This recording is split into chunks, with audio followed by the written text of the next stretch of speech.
Bonjour et bienvenue dans l'incroyable vidéo sur les 20 endroits les plus étranges où les gens ont fait leur maison. Si vous êtes prêts, plongeons-nous directement. Dans notre monde diversifié et intrigant, certains lieux captivent notre attention en raison de leurs conditions de vie distinctives. Les personnes résidant dans ces zones s'acclimatent souvent à leur environnement par pur instinct de survie, montrant le lien dynamique que les humains forgent avec leur milieu. Par nature, les humains font preuve d'une résilience et d'une flexibilité remarquables, surtout lorsqu'ils sont confrontés au défi d'habiter des espaces non conventionnels. Rejoignez-nous pour un voyage fascinant alors que nous explorons 20 des endroits les plus étranges où des personnes ont établi leur domicile à travers le monde. Numéro 20, Yakoutsk. Dans le domaine glacial de Yakoutsk, il est conseillé de rester silencieux de peur d'attraper un rhume. Détenant fièrement le titre de la ville la plus froide du monde, Yakoutsk en Sibérie orientale connaît des températures hivernales inférieures à moins 40 degrés, soit 2 fois plus froid qu'un congélateur moyen. Le record étonnant de moins 60 degrés le 2 janvier 1951 souligne la résilience des habitants qui appellent cette ville glacée leur chez-soi. Survivre à Yakoutsk demande plus que des vêtements chauds. Cela nécessite un esprit inébranlable. Situé à environ 450 km au sud du cercle polaire arctique, Yakoutsk abrite environ 300 000 personnes qui font face à des défis extraordinaires en hiver. Et même les commodités quotidiennes deviennent redoutables. Les étés, bien que brefs, apportent leurs propres extrêmes avec des températures dépassant 40 degrés Celsius. La dichotomie d'expérimenter les deux extrémités du spectre de température est en soi une merveille. Vivre l'hiver à Yakoutsk n'est pas une mince affaire. Les tâches banales deviennent impossibles. Porter des lunettes risque de les geler sur votre visage et conduire est une lutte constante.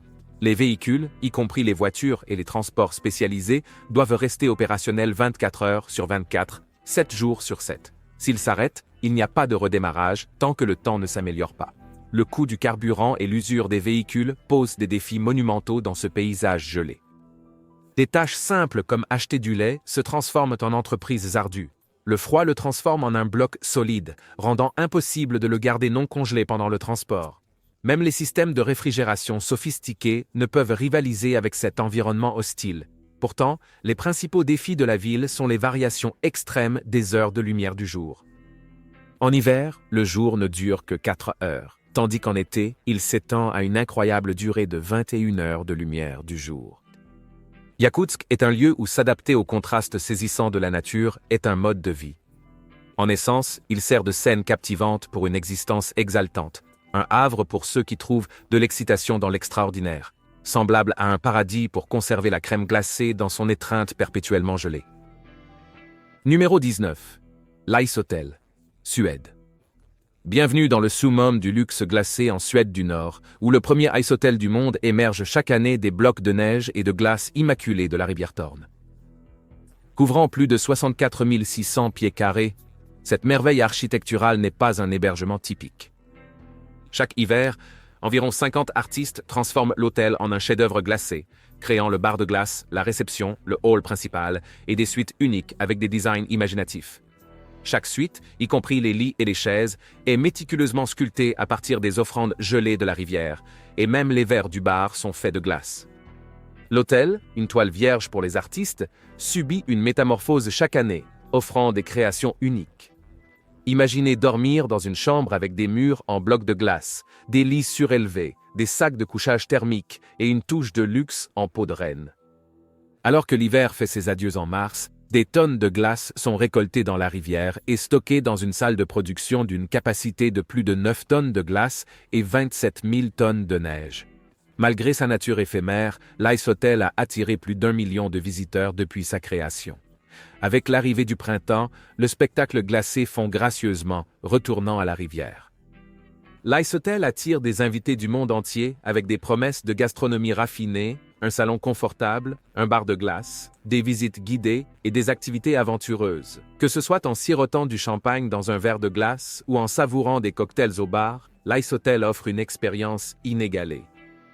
Ces demeures glacées montrent que la maison n'est pas seulement là où se trouve le cœur, mais là où l'esprit aventureux trouve son havre gelé. Numéro 18. Mont Fanjing.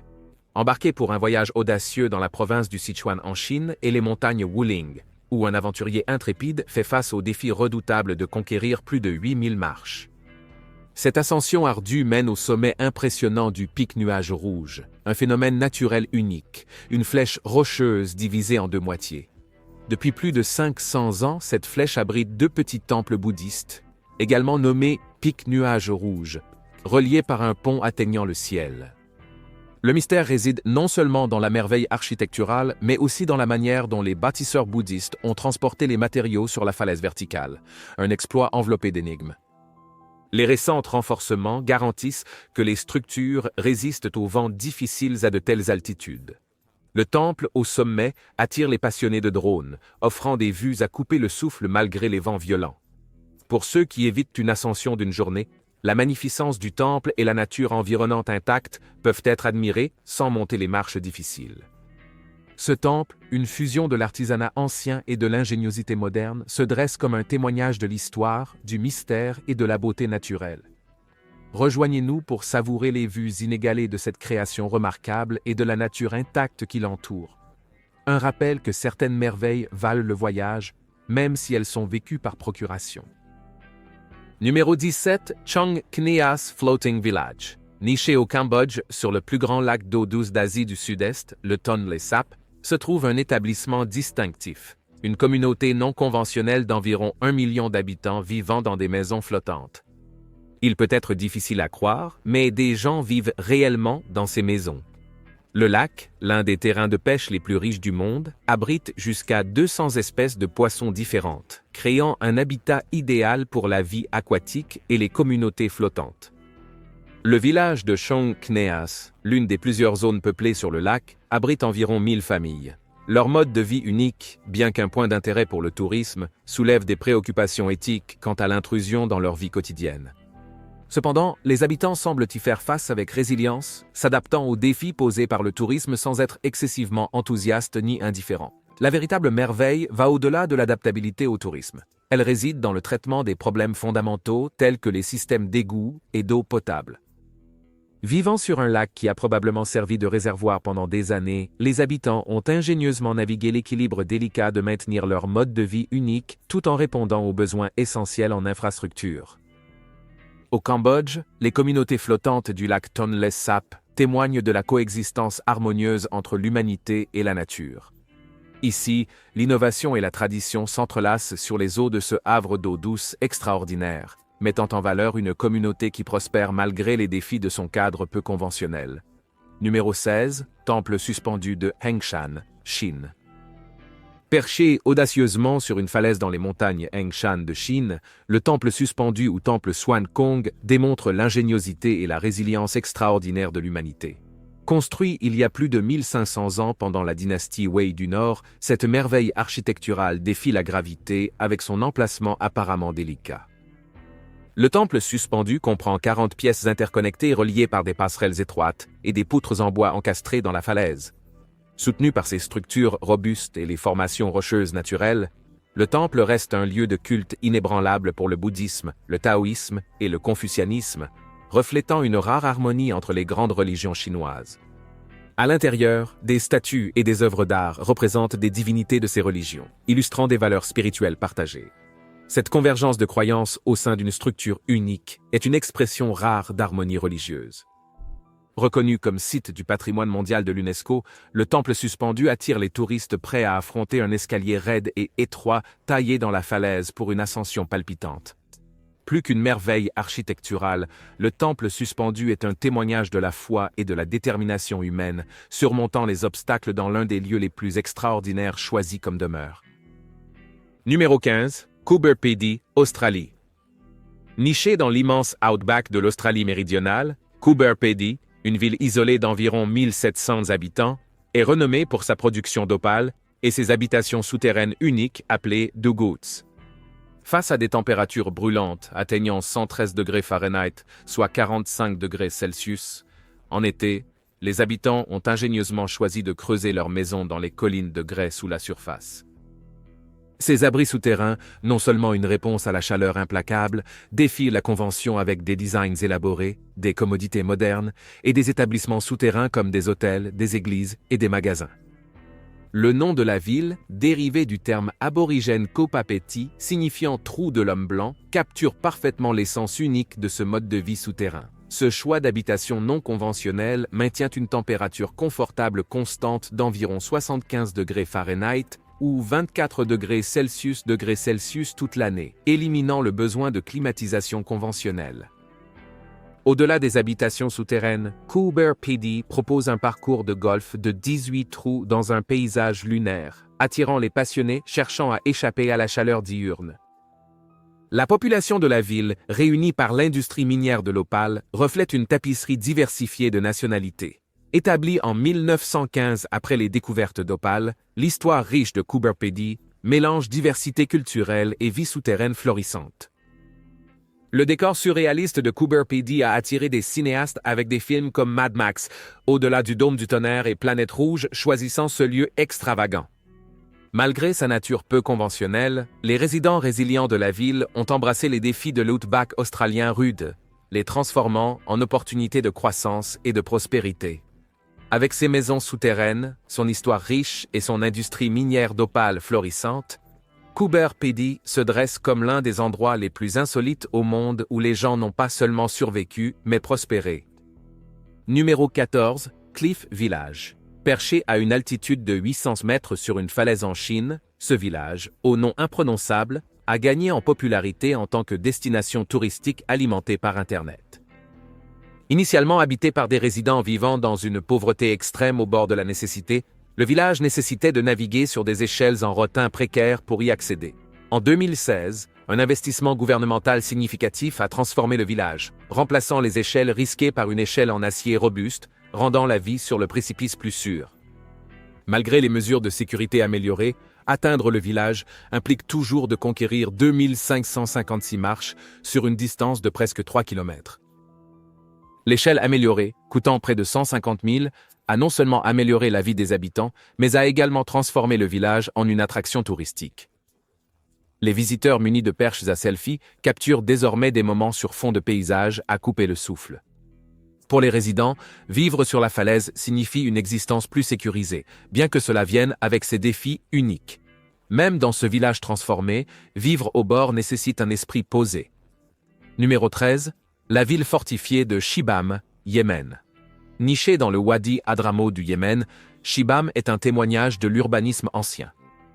Souvent appelée le Manhattan du désert, elle se vante d'une silhouette unique avec des maisons-tours en briques de terre, certaines atteignant 30 mètres de haut, datant du XVIe siècle. Encerclée par un mur fortifié, la disposition de Shibam a été conçue stratégiquement pour protéger les habitants des invasions et des inondations. Les rues étroites et sinueuses et l'agencement dense des maisons-tours prennent en compte le climat rigoureux, offrant de l'ombre et une circulation d'air efficace pour réguler la température. Construites avec des briques de boue séchées au soleil et provenant de la région, les maisons-tours, pouvant atteindre 11 étages, présentent des murs extérieurs enduits de boue et de paille pour la protection. Un entretien régulier est vital pour la résistance aux intempéries.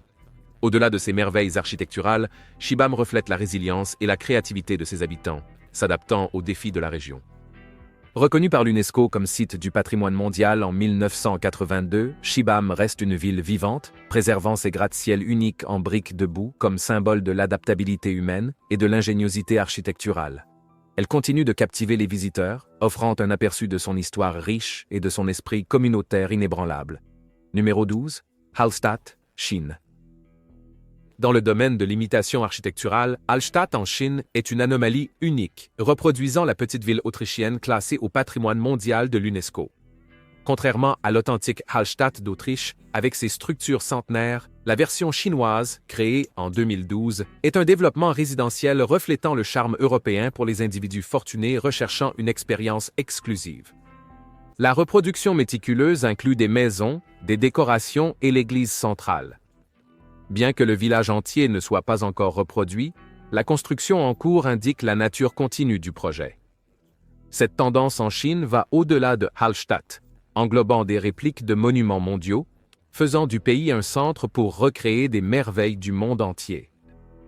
Le Hallstatt reproduit offre une image parfaite, digne d'une carte postale d'une ville européenne traditionnelle, ajoutant une touche de fantaisie au portefeuille architectural en constante expansion de la Chine. Numéro 11. les maisons troglodytes de Guadix, Espagne.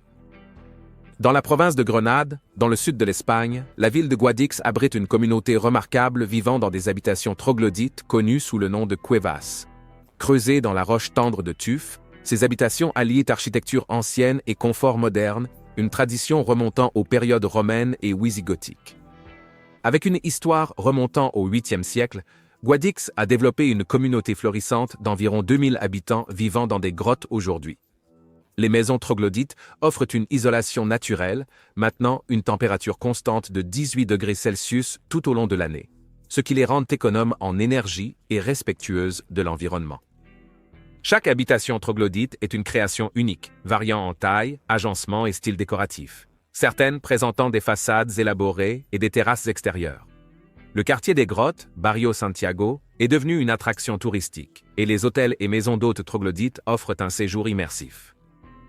Pour célébrer cette culture unique, Guadix organise la Fiesta de las Cuevas annuelle, mettant en valeur l'identité de la ville et soulignant l'importance de ses habitations troglodytes en tant que trésors historiques et merveilles contemporaines. Numéro 10, Pilier de Katski, Géorgie.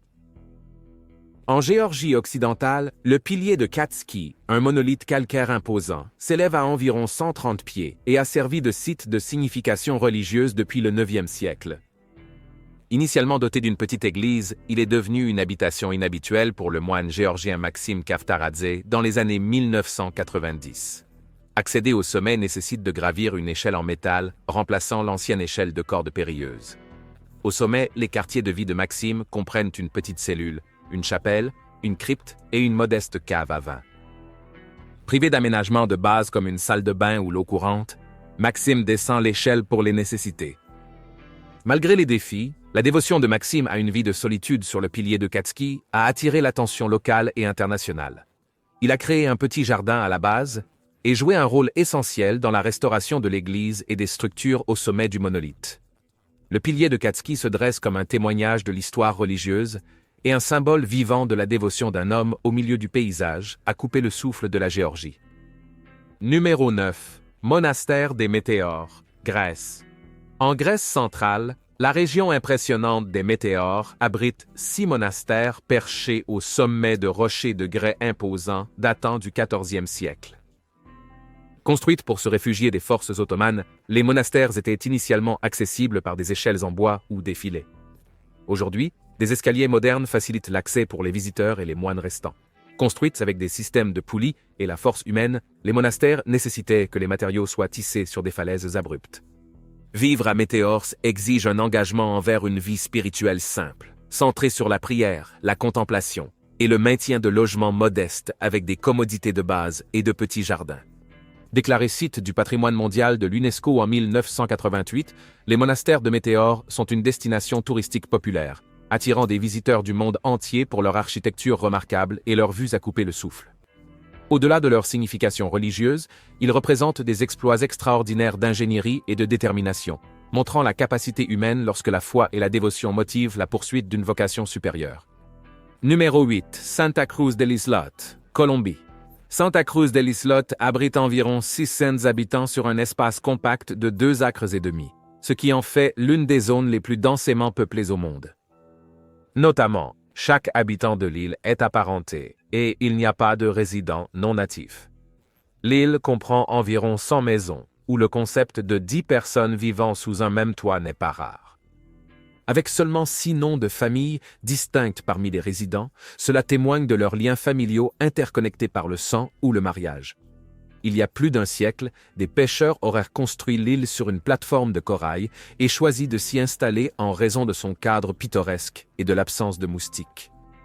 Les familles des premiers colons ont depuis grandi, beaucoup choisissant de rester sur l'île, attirés par son fort sens de la communauté et son style de vie décontracté. Nommée d'après la Croix Blanche dans une petite place, Santa Cruz, signifiant Sainte Croix, abrite une église, une école, des magasins et un seul restaurant dans ses rues sinueuses et ses ruelles étroites. L'île, ornée de maisons peintes en vert citron, jaune banane et bleu ciel, est devenue un héritage multigénérationnel transmis à travers les familles. Les enfants jouent à chat dans les ruelles, tandis que les adultes partagent des repas faits maison et dansent sur de la musique champeta, contribuant à la vie communautaire vibrante de l'île. Numéro 7, l'île d'Aogashima, Japon. Aogashima, une île volcanique isolée située à environ 220 miles au sud de Tokyo dans la mer des Philippines, est l'un des endroits habités les plus isolés du Japon. Abritant environ 160 personnes, le petit village est situé dans le cratère d'un plus grand volcan, entouré de falaises abruptes et de végétation dense, illustrant la résilience et l'adaptabilité humaine dans un environnement difficile. La vie sur Aogashima est simple, les habitants comptant sur la pêche, l'agriculture et les ressources limitées de l'île.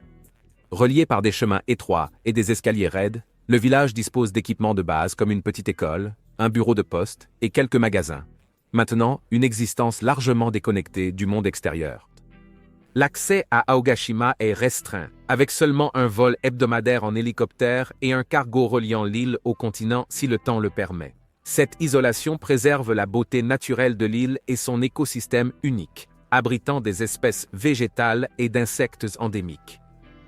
Malgré les défis, les habitants d'Aogashima ont cultivé une communauté soudée et autosuffisante, embrassant la beauté unique de leur île volcanique.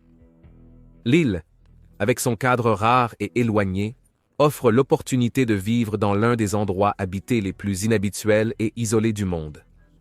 Aogashima se dresse comme un témoignage de la résilience des habitants et de l'attrait de l'harmonisation avec les forces indomptées de la nature, offrant une échappatoire aux pressions de la vie moderne. Numéro 6. Les tunnels de Bucarest. Bucarest, la capitale de la Roumanie, cache une communauté contrastée sous sa surface. Un groupe d'adultes et d'enfants qui, en raison de la fermeture des orphelinats après le renversement du régime communiste en 1989, ont cherché refuge dans les égouts de la ville. Cette situation de vie non conventionnelle a émergé dans le rude après-coup de la chute du régime et des hivers rigoureux qui rendaient la vie dans les rues insupportable. Le monde souterrain qu'ils habitent manque d'équipements de base, offrant un environnement inhospitalier. Malgré les conditions difficiles, cette communauté des égouts a perduré au fil des générations, les résidents formant un lien unique face à l'adversité. Connus sous le nom de gens des égouts, beaucoup passent toute leur vie dans ces passages souterrains, faisant preuve de résilience et d'esprit communautaire dans leur mode de vie peu conventionnel. Avant de continuer, voici le choix du jour de notre abonné. Regardez cette image. Il est peut-être difficile de le croire, mais des gens vivent réellement dans ces maisons. Ceci est l'Arungar, situé dans la vallée de l'Arung, dans le comté de Sertar de la préfecture autonome tibétaine de Garzê, en Chine. L'Arungar était un centre monastique bouddhiste renommé, célèbre pour sa vaste communauté d'étudiants tibétains et chinois Han. Originaire de l'Académie bouddhiste des 5 sciences de l'Arung à Serta en 1980, elle s'est agrandie en taille et en réputation, attirant des étudiants de milieux locaux et internationaux. Cependant, en 2016, le gouvernement chinois a initié la démolition de l'Arungar, invoquant des préoccupations de sécurité dues à la surpopulation. Malgré les critiques mondiales, la destruction a persisté, suscitant des expressions d'inquiétude de divers milieux, y compris le Parlement européen, des experts des droits de l'homme des Nations Unies et le département d'État des États-Unis. Alors, chers spectateurs, comme toujours, partagez vos réflexions sur cet endroit. Numéro 5. Palafitos de Castro, Chili. Situé dans l'archipel chilien au large de la côte sud, Castro est renommé pour ses pittoresques palafitos, des maisons en bois distinctives, se dressant fièrement sur pilotis le long des rives de la rivière Gamboa et de la côte de Chankay. Construites à partir de bois local, ces habitations surélevées, reliées par des passerelles et des ponts, ont été conçues à l'origine pour naviguer les changements de marée dramatiques, permettant aux résidents d'accéder à leur maison en bateau lors de la marée haute. Construites au XIXe siècle, lorsque l'archipel était un centre maritime animé, les palafitos facilitèrent les pêcheurs en leur permettant d'amarrer leurs bateaux sous leur maison. Bien qu'ils ne soient plus nécessaires en raison des transports modernes, ces maisons sur pilotis demeurent des éléments intégrants du patrimoine culturel de Castro, incarnant la résilience et l'adaptabilité de ses habitants.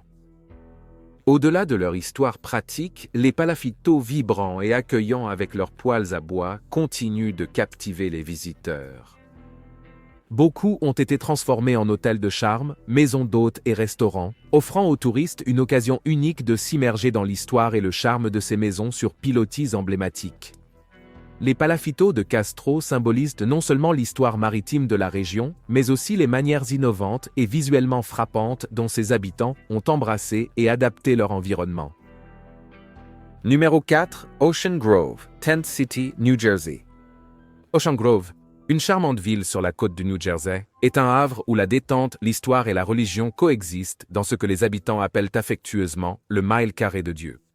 Ancrée dans la tradition religieuse, la ville accueille chaleureusement les visiteurs en quête de soirées estivales sereines et de promenades tranquilles le long de la promenade, délibérément dépourvues des attractions animées courantes dans d'autres destinations balnéaires modernes.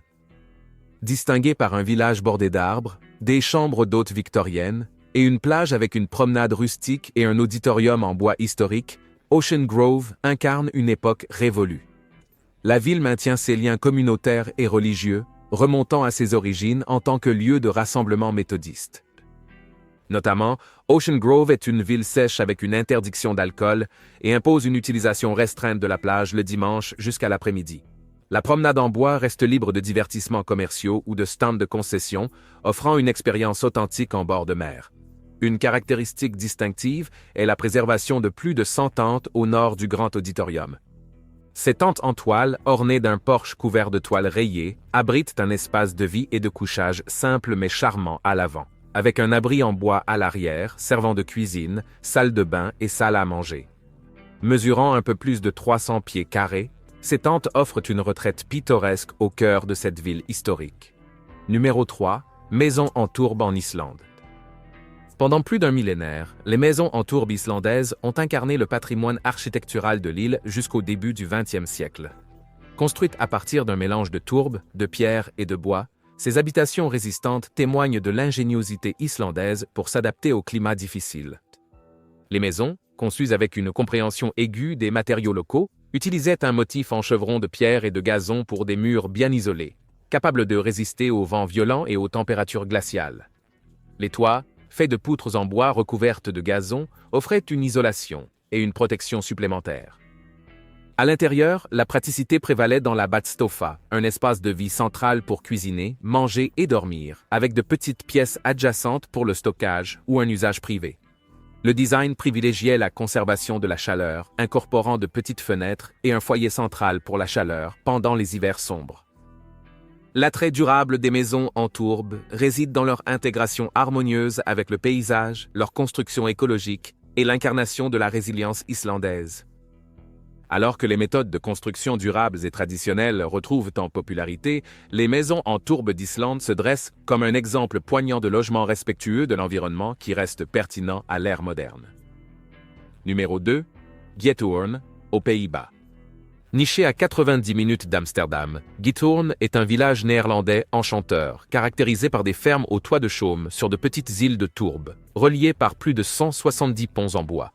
À l'origine, un établissement de récolteurs de tourbe, Giethoorn a évolué avec des maisons charmantes, accessibles uniquement par des ponts ou des punters traditionnels, des bateaux étroits. Cet aspect intemporel demeure avec des ponts en bois reliant les îles, et les visiteurs peuvent explorer en utilisant un punter, un bateau électrique ou une visite guidée. Connue comme la Venise hollandaise, Giethoorn offre plus de 55 miles de sentiers de canoë interconnectés serpentant à travers des maisons au bord des canaux, des restaurants et des musées. Abritant 2600 résidents, elle attire 200 000 touristes chaque année. La ville limite l'accès aux voitures, encourageant l'exploration alternative via des canoës ou des vélos, préservant ainsi son charme intemporel. Giethoorn invite les voyageurs dans un monde où tradition, nature et eau s'entrelacent harmonieusement, offrant une échappatoire enchanteresse à la vie moderne. Numéro 1. Les forts marins de Maunsell, Royaume-Uni. Au large de la côte du sud-est de l'Angleterre, dans les estuaires de la Tamise et de la Mersey, les forts marins de Maunsell se dressent comme des reliques imposantes de la Seconde Guerre mondiale, conçus par l'ingénieur civil Guy Maunsell. Érigés entre 1940 et 1942, les forts ont joué un rôle vital dans la défense côtière de la Grande-Bretagne contre les attaques aériennes et navales allemandes. Les forts de l'armée repoussaient les raids aériens avec des canons anti-aériens, des radars et des projecteurs, tandis que les forts navals protégeaient les voies maritimes des sous-marins et des mines. Soutenues par des jambes en béton armé, les plateformes en acier interconnectées donnent aux forts une apparence unique et surnaturelle. Cruciaux pendant la guerre, Interceptant les avions ennemis et assurant la sécurité des voies maritimes, les forts Moncel ont été désaffectés après la guerre. Abandonnés et laissés aux éléments, ces forts, bien qu'inaccessibles au public et dans des états de délabrement variés, servent de témoignage captivant de l'ingéniosité humaine face à l'adversité et de la réutilisation innovante des espaces abandonnés. Ils se dressent comme des rappels des efforts déployés pour protéger la Terre et illustrent l'impact durable de l'histoire sur le paysage. Merci d'avoir regardé. Nous vous verrons dans la prochaine vidéo.